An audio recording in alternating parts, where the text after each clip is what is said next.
Buenos días, docente Sonia Guamaní, eh, compañeras. El día de hoy vamos a hablar acerca de la pancreatitis, ¿no? Soy la residente en enfermería María Estefanía Capitán Barrientos y bueno, vamos a compartir acerca de esta enfermedad. Nosotros sabemos que la pancreatitis, bueno, es una enfermedad muy recurrente en los servicios de emergencias, ¿no? De alguna u otra manera hemos tenido contacto con algún paciente con esta enfermedad. Es por ello la importancia de saber cómo es que, cómo es su fisiopatología, su abordaje, ¿no?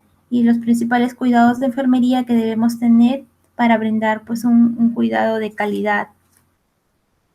Primero vamos a empezar hablando acerca del órgano afectado, principalmente porque no siempre solamente va a ser el páncreas, ya que la infección, ya que esta inflamación puede dañar órganos contiguos.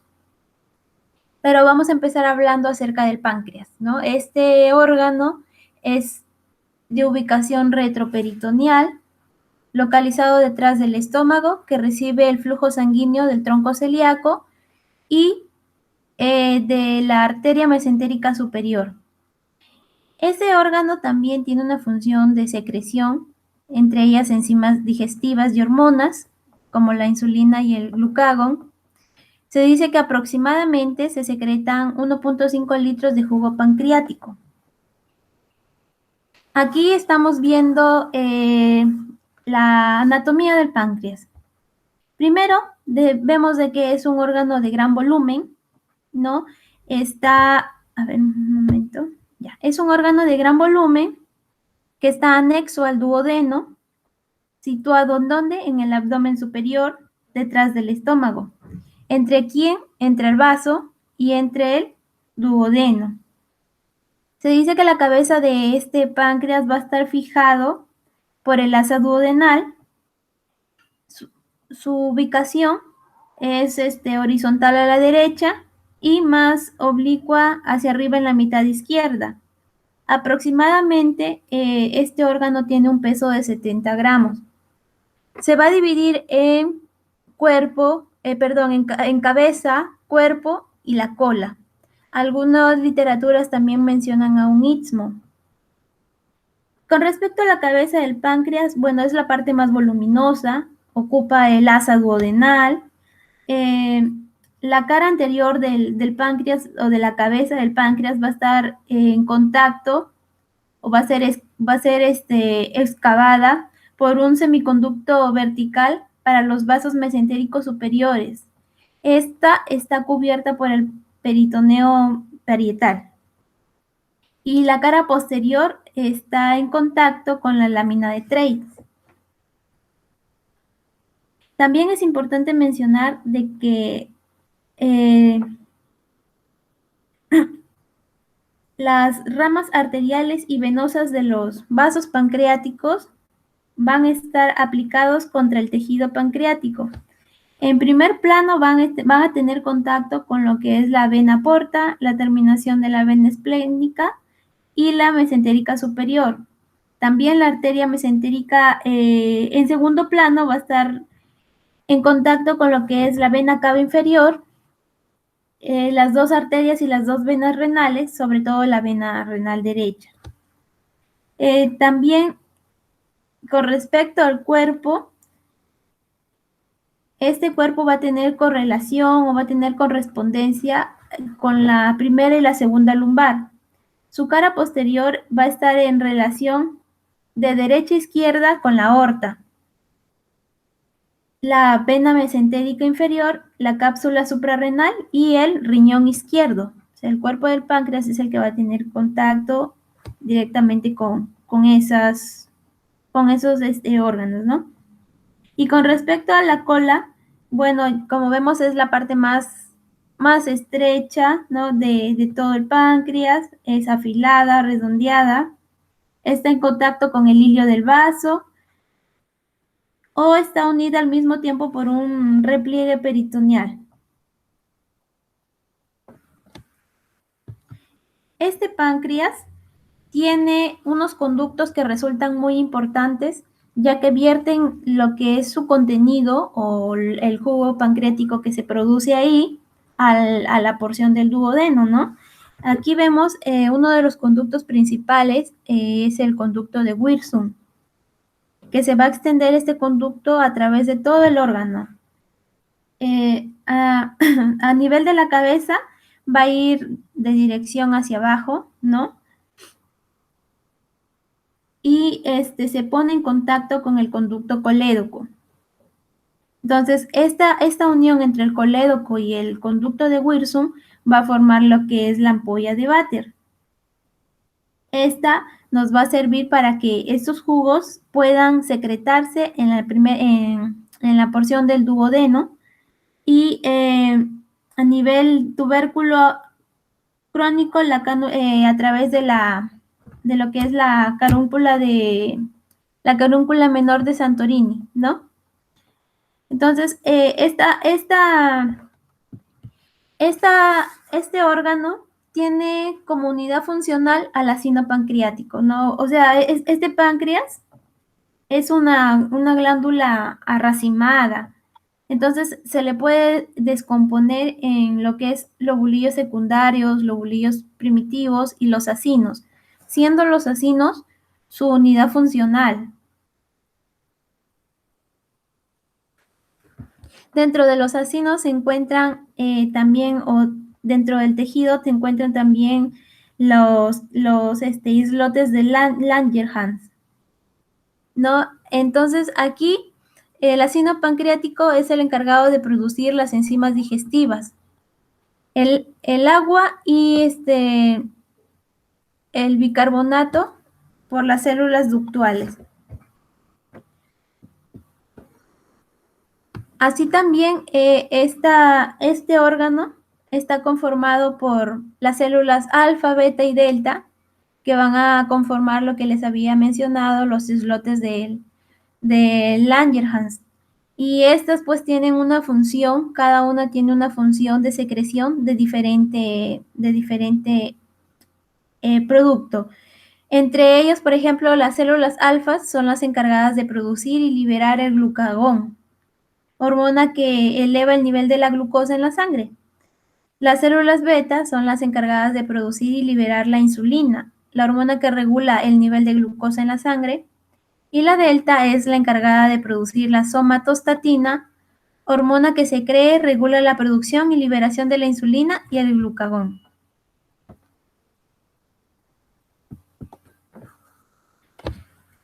Dentro de la fisiología del páncreas, bueno, nosotros sabemos de que es un órgano tanto de secreción endocrina como de secreción exocrina, ¿no? Tiene como función una secreción externa, en este caso del jugo pancreático o enzimas con enzimas digestivas, vertido en el duodeno por los conductos de Wilson y el accesorio que ya habíamos mencionado, que se van a unir y van a formar la ampolla de Vater y va a ser, a través de ella se va a vertir este contenido al duodeno. Con respecto a la secreción interna, esta tiene la función de vertir o de producir las hormonas al torrente sanguíneo. En este caso, pues la insulina, el glucagón, la somatostatina. Entonces, ante ello, nosotros hemos visto lo que es normal, ¿no? Lo que es la función del páncreas. Pero, ¿qué pasa en la pancreatitis? Se dice que la pancreatitis es un proceso inflamatorio del páncreas que puede comprometer los tejidos contiguos e incluso desencadenar disfunción de órganos y sistemas distantes. Dentro de la pancreatitis tenemos a la pancreatitis aguda, que tiene un concepto similar, ¿no? Es un proceso inflamatorio agudo del páncreas con afectación variables a tejidos peripancreáticos y orgánicos remotos. Y también tenemos a la pancreatitis crónica, en donde ya la inflamación es continua y recidivante, que produce ya la fibrosis del tejido pancreático con una alteración y permanente disfunción. En este caso aquí va a haber una destrucción lenta y progresiva de los acinos pancreáticos, ¿no? Y bueno, su causa principal se dice de que pues es el consumo de alcohol en un mayor porcentaje, aunque en otros porcentajes puede ser también enfermedades congénitas. Dentro de la pancreatitis aguda, bueno, la forma de presentación, el mayor porcentaje se dice que, bueno, es leve, ¿no? Donde no hay falla orgánica y complicaciones clínicas. Entonces, aquí hay una baja mortalidad en comparación de un 20% que es de presentación grave, en donde la mortalidad, pues, es elevada. ¿Qué factores tenemos como causantes de esta alteración? Como principal factor o como uno de los factores más mencionados está la ingesta del alcohol, ¿no? Si de repente el paciente, personas que padecen una malnutrición y obesidad, ya que se asocia a lo que es la litiasis biliar y a la ingesta de etanol. Se dice que también un mayor porcentaje de esta pancreatitis es asociada a lo que es la litiasis biliar, ¿no? Y también, bueno, puede haber casos de una pancreatitis postquirúrgica en menor porcentaje.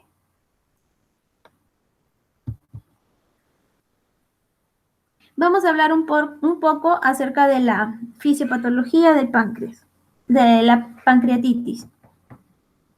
Se dice que, bueno, en esta enfermedad se va a producir una inflamación del páncreas secundaria a lo que es la activación intraglandular de las enzimas pancreáticas. Se va a producir una alteración de la microcirculación, ¿no? Entonces, va a haber una alteración de la microcirculación, una vasoconstricción y una éstasis capilar, disminuyendo el aporte de oxígeno al tejido y entonces conllevando a lo que es una isquemia progresiva.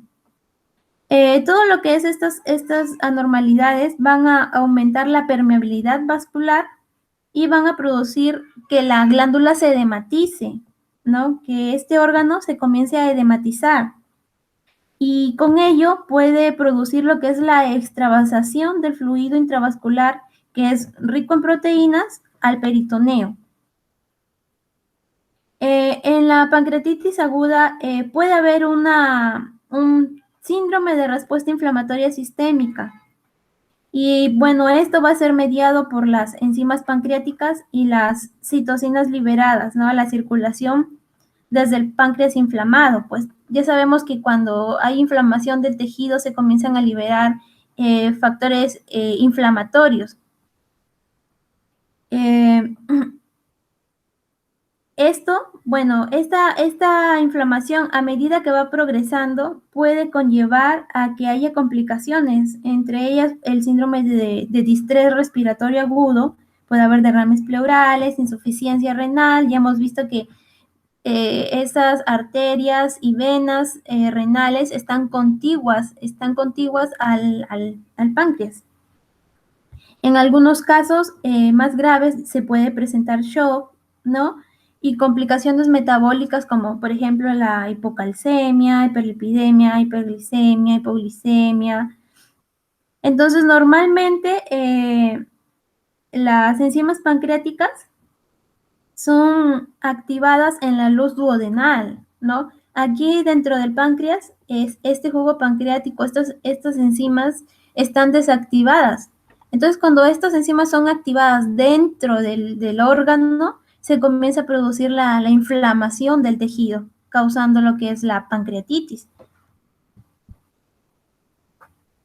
Entonces, ¿en qué consiste la pancreatitis aguda? En la autodigestión de sus propias enzimas, ¿no? Esto a través de la tripsina, que es una enzima, va a conllevar a la estimulación de las secreciones de enzimas proteolíticas, como por ejemplo la fosfolipasa, la elastasa y la calicreína.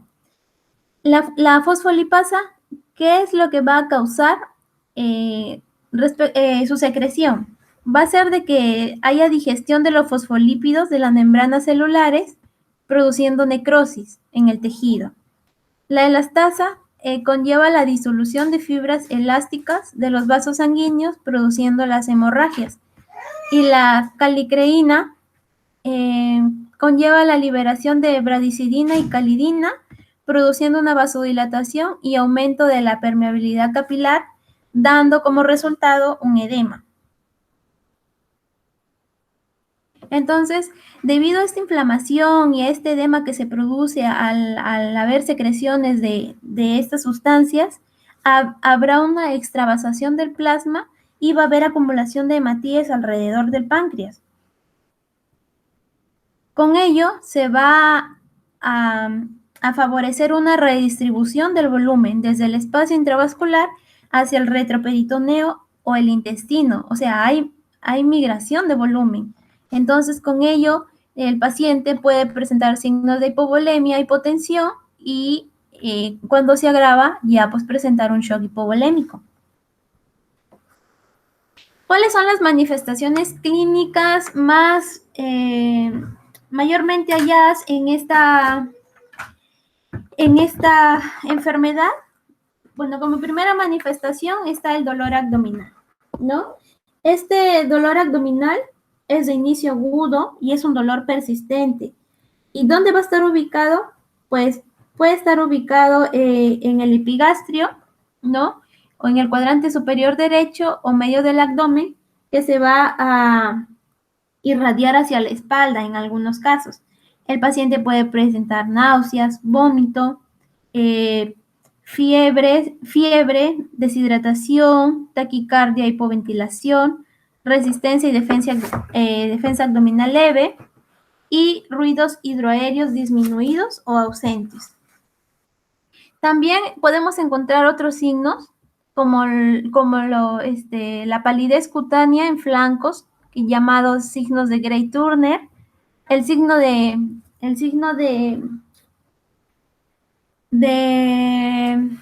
Cullen, ¿no? Que consiste en la presencia de equimosis cutáneas a nivel periumbilical o tal vez en el ángulo costolumbar. Se dice que este signo puede aparecer, este signo puede estar acompañado de ictericia si en caso haya de repente una obstrucción biliar. Pero básicamente el signo de Cullen es la equimosis a nivel periumbilical o costal. También puede haber signos de ascitis, signos de derrame pleural izquierdo, masas, nódulos. Dentro de los efectos sistémicos de esta enfermedad, síndrome de distrés respiratorio, insuficiencia renal, hepatomegalia y en el último de los casos y más graves, el shock y el coma. ¿Qué exámenes diagnósticos nos van a ayudar a comprobar o reafirmar esta enfermedad? Bueno, se piden lo que es los valores de amilasa, ¿no? Se dice que aquí la amilasa está mayor de 3 veces más de su valor normal. Y la medición se va a realizar mediante la cantidad total de amilasa en la orina de 24 horas. Se dice que esta enzima se puede elevar precozmente a las 2 o hasta las 12 horas, pero que también va a retornar a su normalidad dentro de las 48 a 72 horas en una pancreatitis pues que no es complicada. También la lipasa sérica se va a encontrar elevada en la pancreatitis aguda, apareciendo precozmente dentro de las 24 horas y bueno, también desapareciendo un poco más tardíamente entre los 8 o 14 días a comparación de la amilasemia, ¿verdad? También se puede encontrar niveles de calcio en sangre menor de 7 miligramos cada 100 mililitros, entonces esto ya es un parámetro de mal pronóstico, y la evaluación de lo que es la proteína C reactiva, mediante la cual se puede predecir necrosis y, bueno, la severidad del proceso de pancreatitis. ¿Qué diagnósticos, exámenes diagnósticos apoyan al diagnóstico de esta enfermedad?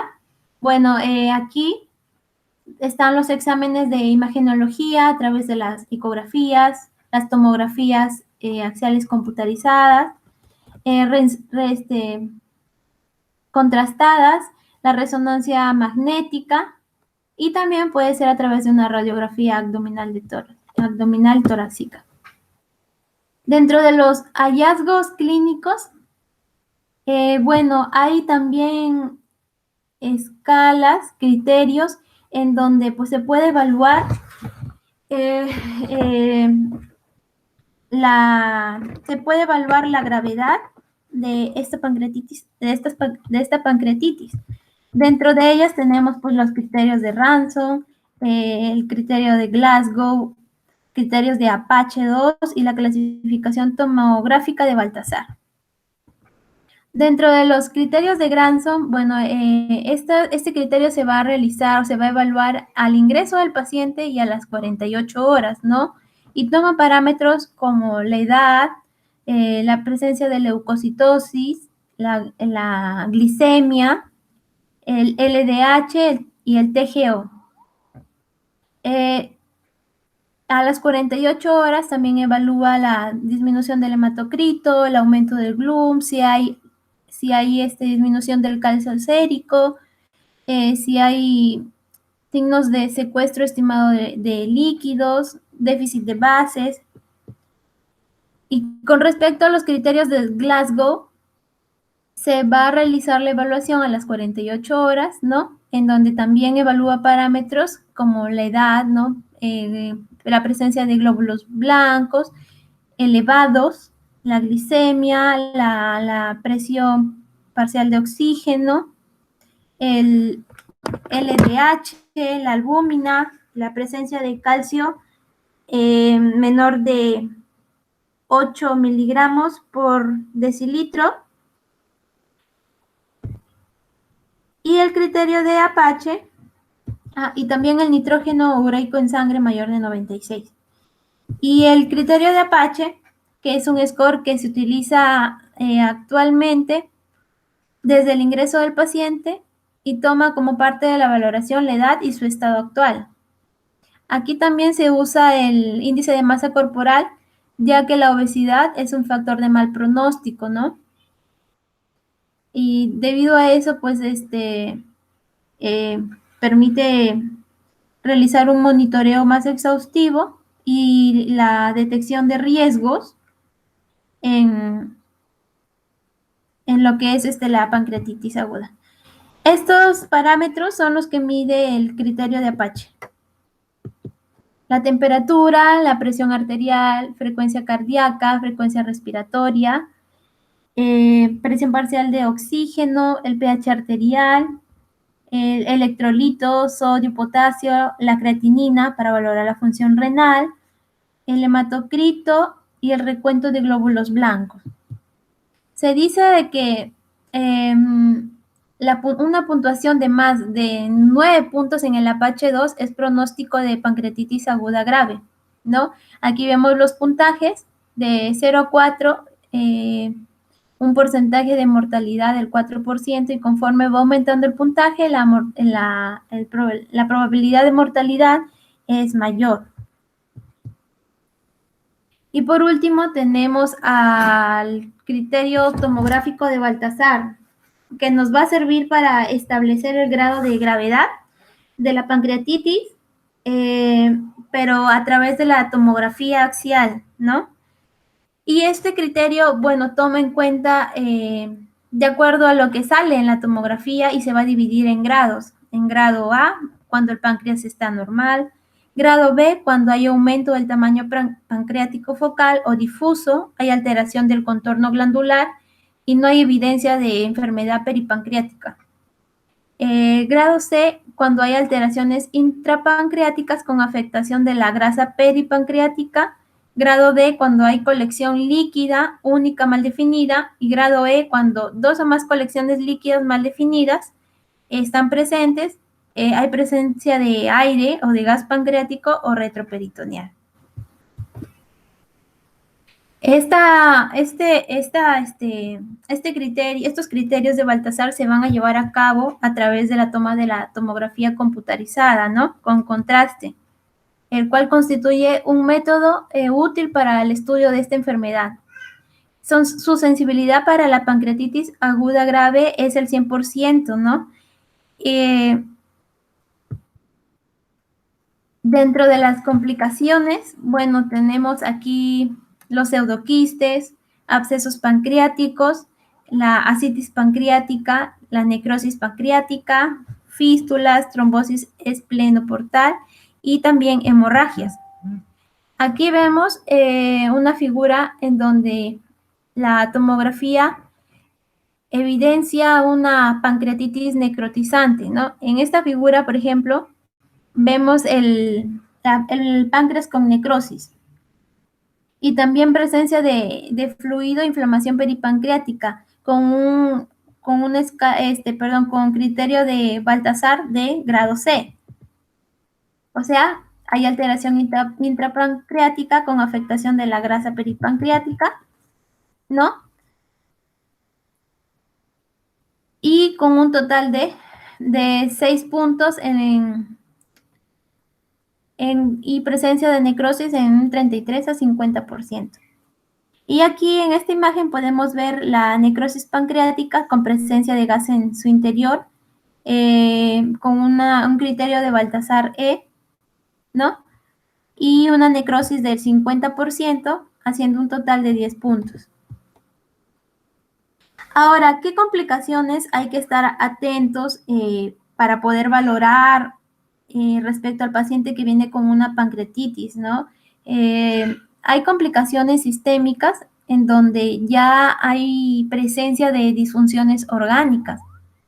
Entonces, aquí en este cuadro se les muestra el MOTS, que es el síndrome de disfunción multiorgánica, en donde, bueno, a nivel cardiovascular hay presencia de hipotensión, ¿no? Una presión arterial sistólica menor de 90 milímetros de mercurio, debido al shock por vasodilatación. Hay al nivel pulmonar, hay un deterioro del intercambio gaseoso a nivel pulmonar, ¿no? Como complicación sistémica, con una disminución de la PAFI. A nivel renal, bueno, hay presencia de oliguria, ¿no? En donde el gasto urinario es menor de 0.5 mililitros por kilogramo por hora. A nivel hepático hay presencia de hiperbilirrubinemia, prolongación de los factores de coagulación. A nivel hematológico hay disminución de las plaquetas. A nivel neurológico ya hay alteración en el estado mental, neuropatía, miopatías. Se dice que estas complicaciones van a ser tempranas antes del 5.º día y tardías después del 5.º día. Dentro de las complicaciones sistémicas metabólicas, bueno, podemos encontrar lo que es hipocalcemia, hiperglicemia y trastornos de la coagulación ya mencionados anteriormente. Entonces, cuando este paciente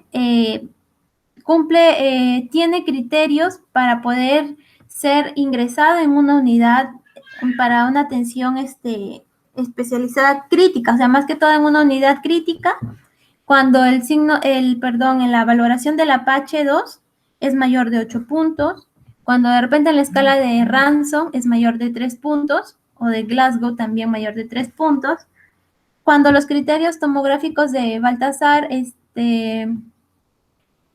son Baltasar criterio D o E, y cuando ya hay signos de disfunción orgánica. Dentro del tratamiento de la pancreatitis aguda, bueno,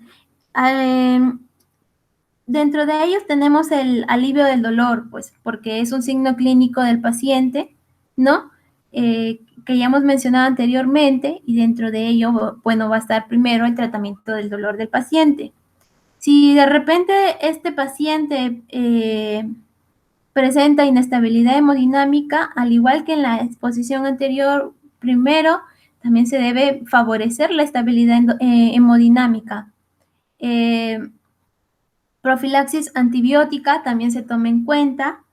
Lo que es el manejo nutricional, el reposo pancreático y las correcciones en caso haya alteraciones metabólicas o hidroelectrolíticas. Dentro del tratamiento específico, bueno, se dice que se debe colocar lo que es el sondaje nasogástrico en lo que es el hilio paralítico, náuseas o en presencia de náuseas o vómitos, o en residuos o cuando hay presencia de residuos gástricos altos. También la administración de antibióticos en pacientes con pancreatitis aguda grave o severa, la administración de analgésico, en este caso antiespasmódicos o analgésicos opiáceos, con excepción de la morfina. Los inhibidores H2 bloqueadores de los receptores de histamina, en este caso pues la ranitidina, para aumentar el pH, disminuir la secreción de enzimas y disminuir el dolor. También se habla de una administración de acreotide para disminuir la secreción pancreática y también el manejo hidroelectrolítico adecuado, ¿no? Aunado a ello, el soporte nutricional es muy importante. Ahora, también para esta enfermedad hay un manejo quirúrgico, ¿no?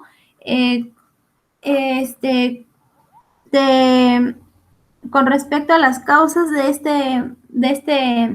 que pueden ser abarcadas por manejo quirúrgico, está la pancreatitis biliar, ¿no?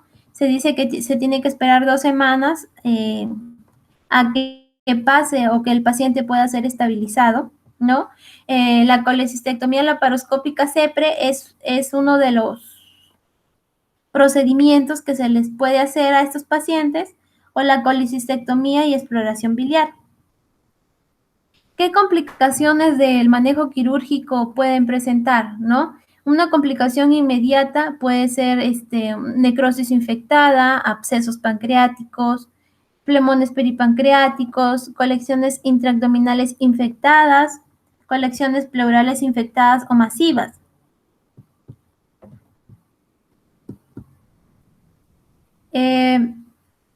Las complicaciones mediatas podemos encontrar aquí pseudoquistes pancreáticos, cuando no tiende a remitir pasada las 6 semanas, la litiasis intrapancreática y el dolor crónico intratable. Dentro de los cuidados de enfermería, a manera general, respecto al cuadro clínico que he presentado de los pacientes, bueno, básicamente primero la canalización de un absceso venoso periférico que sea permeable y de calibre grueso, y bueno, contar con la disponibilidad de los dispositivos para la infusión, ¿no? El aporte de soluciones cristaloides y coloides, ¿no? Que es el primer abordaje de pacientes cuando hay alteración hemodinámica, sobre todo hay disminución de la PAM. La realización del balance hídrico estricto, medir lo que es las respuestas, todo lo que es el monitoreo hemodinámico, signos vitales, estado de conciencia y diuresis. Con respecto a los cuidados cardíacos, también son importantes, porque hay que ir vigilando la aparición de alguna alteración respecto a este sistema en el paciente, ¿no? Esto se va a realizar mediante el monitoreo de signos vitales, ¿no? La presión venosa central, que es un procedimiento ya más especializado, que, bueno, en realidad nosotros casi no lo hemos realizado. Las instalaciones de líneas arteriales, la toma de gases arteriales, la medición del gasto cardíaco, que también son otros procedimientos más avanzados. La administración de fármacos vasoactivos en caso de alteración hemodinámica, la medición estricta de la diuresis, evaluar los efectos del tratamiento y efectos secundarios de este tratamiento, y sobre todo siempre tener todo lo que hacemos, registrarlo en nuestra historia clínica.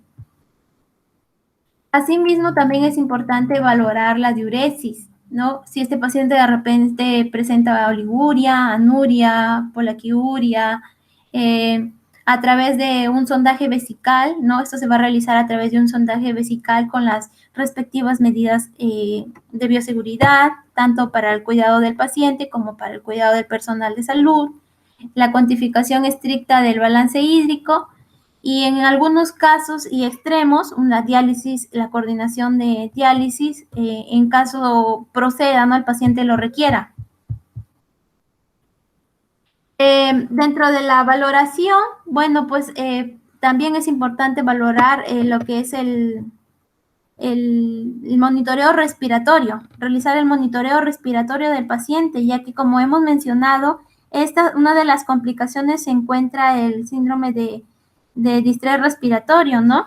Elevar la cabecera, la monitorización oxigenatoria, la administración de analgésicos y el control periódico del estado oxigenatorio.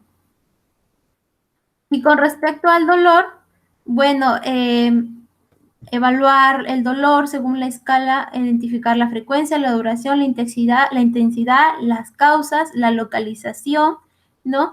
Identificar si en este caso el paciente no tiene, no está en condiciones pues de referir, bueno, a través de los gestos, de las fases de este paciente, ¿no?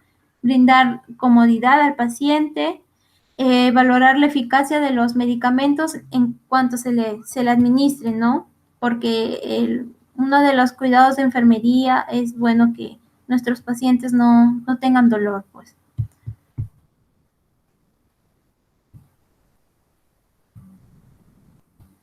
Así también es importante tener en cuenta lo que es el manejo de dispositivos invasivos, ¿no? En este caso, por ejemplo, si un paciente está en un estado de shock, en un estado más crítico y presenta o está con un catéter venoso central, realizarle sus respectivas curaciones, evitar las lesiones cuando de repente a nuestro paciente se le haya colocado una sonda nasogástrica, ¿no? Lo que es el control de la temperatura para ver si de repente comienza a hacer picos febriles, ¿no? La realización de, estar pendientes de nosotros, si bien es cierto, nosotros no realizamos la realización de los cultivos, pero estar pendiente de que si en caso hay estos signos de infección, bueno, y el paciente está con indicación de cultivos, bueno, verificar de que estos sean tomados y ante todo procedimiento, realizar el correcto lavado de manos, la administración de de los antibióticos y sobre todo nuestro registro enfermero, que es nuestro respaldo legal. Muchas gracias por su atención.